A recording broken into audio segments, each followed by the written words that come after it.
Before we get this underway, thank you to those in the comments of the Gadjevich-Gaudet video a week ago who commented Jonathan Dahlin because that was our keyword to be featured in the next Canucks discussion.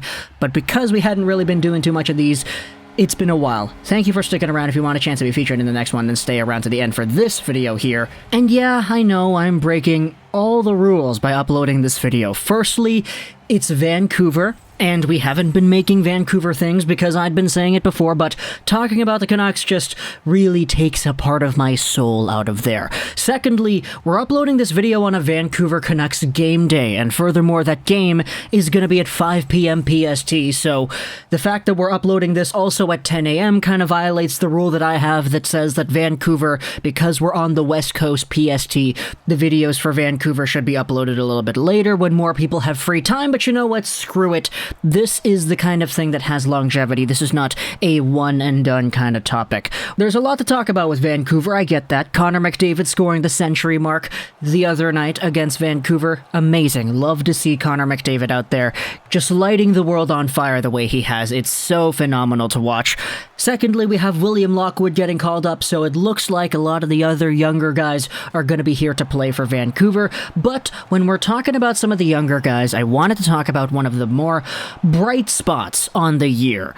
A guy who has broken onto the team and hasn't really been an Elias Pettersson or a Hughes or a Besser, but despite the fact has still been a very successful, very impactful rookie that we can all take a look at and say, yeah, that guy's cool.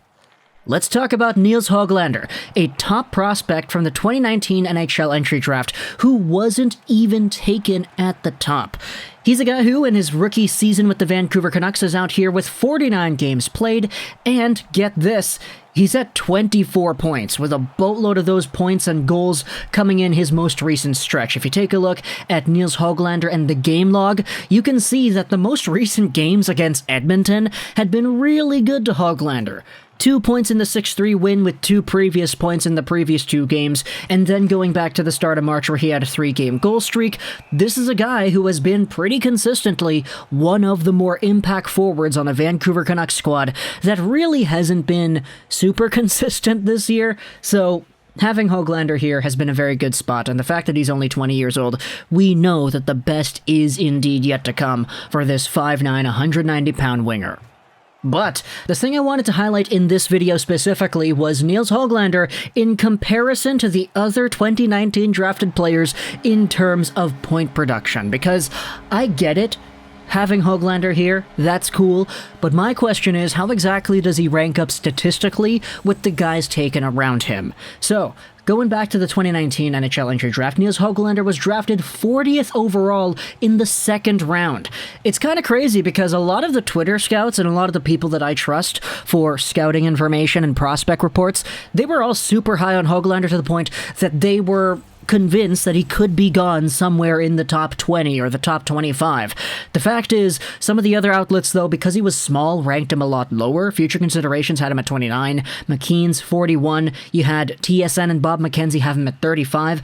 So the fact that this guy was available at 40, I said it all the way back at the time of the draft because we made a video right after we drafted Hoglander, and I was like, yeah, that's a great pick. That's a guy that I didn't really expect to be here. So the fact that Jim and co took him, yeah, that's pretty good.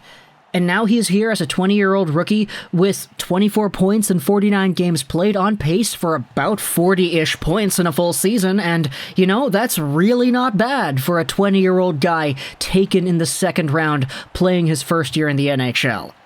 However, I wanted to ask the question how this compares to everybody else. So what I did was I took a look at the 2019 NHL Entry Draft, accurate as to the date of May 9th, Sunday, 2021. This list has the potential to change in the next few hours, pretty much, but according to right now, at the time of this video's recording, this is where we're at. What I did was I took a look at all the prospects at the 2019 NHL Draft, and I only took the ones that have 10 games played or more at the NHL level. So what we're doing is we're not taking a look at the Boldies or the Cam Yorks or the Caulfields or whatever, because these guys are all under 10 games played, but all the other prospects out here with their respective teams.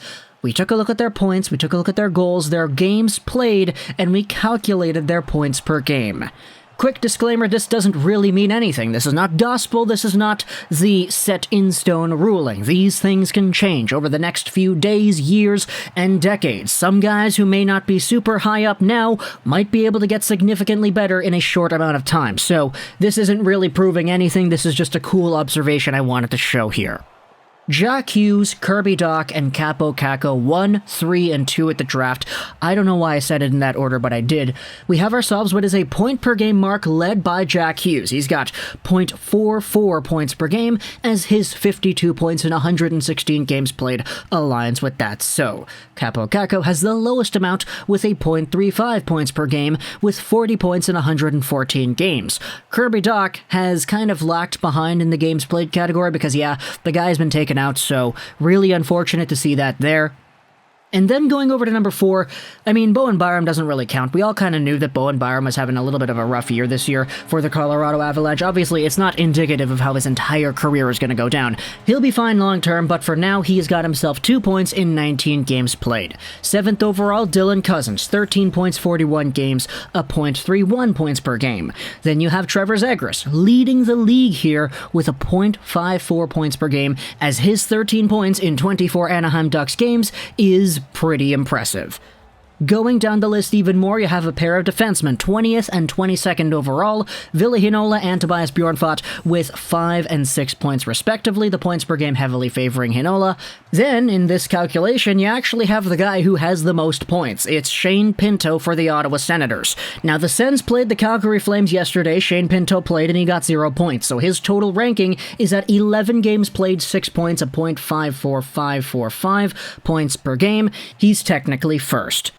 And then you have Nils Hoglander, 40th overall, a second-round guy with 24 points in 49 games played, a .4898 points per game number. There's only one other player in this draft who has 10 or more games played at the NHL level, that's Zach Jones. He's got 4 points at 10 games, 68th overall. This is our final standing right here. What you would notice about Nils Hoglander is if you sort everything by points per game, the number is very cool to see, because Nils Hoglander right here is the third best guy in the entire draft for players in this sample of 10 or more NHL games played. He's above Jack Hughes, he's above Kirby Dach, he's above Kaapo Kakko. Now, he's behind Zegras and Pinto, I know that, so it's kind of weird to see this list, but isn't this crazy that Nils Hoglander is out here as a better producer so far than Jack Hughes? We know Jack Hughes has gone through the ups and downs. His first year wasn't great. His second year's been a lot better. And I don't doubt long-term that Jack Hughes and Kirby Dach and Kaapo Kakko will all probably be better NHLers than Nils Hoglander down the line. But again, just the way things are today, May 9th, 2021, this is cool, isn't it? Doesn't really mean much, but it's cool. I think, at the end of the day, just taking a look at how this has gone down, obviously Nils Hoglander is getting a little bit of a better opportunity than some of these other guys are. Kaapo Kakko, the weird deployment with him going on in the New York Rangers system. We've all been clamoring about Coach Quinn and how he has been doing his hockey team, but the best is yet to come for the majority of these guys over here. Just because we have one ranking that has this thing laid out doesn't mean much when it comes to their long-term potential. For example, Leon Draisaitl wasn't a point-per-game player on his career up until I believe it was sometime last season or maybe even sometime this season. Not sure. Getting a whole bunch of points with McDavid certainly helps out. But just taking a look at things just 2 years out, I thought it was interesting to bring up how Nils Hoglander has been rewarded for his strong play with the Vancouver Canucks this season. Always one of the battlers out there. Not afraid to get into the boards, not afraid to charge up with speed, not afraid to try some crazy moves once in a while. Hoglander is a versatile, offensively capable, crafty, small guy. And darn it, man, he's no Petey or Brock or Quinn, but he's still a Vancouver Canuck, and I'm happy to have him on this squad. So, talk to me in the comments what you think about Nils Hoglander and the entire thing over here. If you made it to the end of this video, comment down in the comment section below Unicycle to let me know that you made it to the end, also for a chance to be featured in the next Canucks video, whatever that may be. Obviously, Hoglander doing the Unicycle was a crazy video that went viral around the time of the draft, so Unicycle is our keyword there. But talk to me in the comments about all the stuff you think about with Hoglander and this entire situation. I hope you enjoyed this video, so that's Rolls of the I-9. And Bye.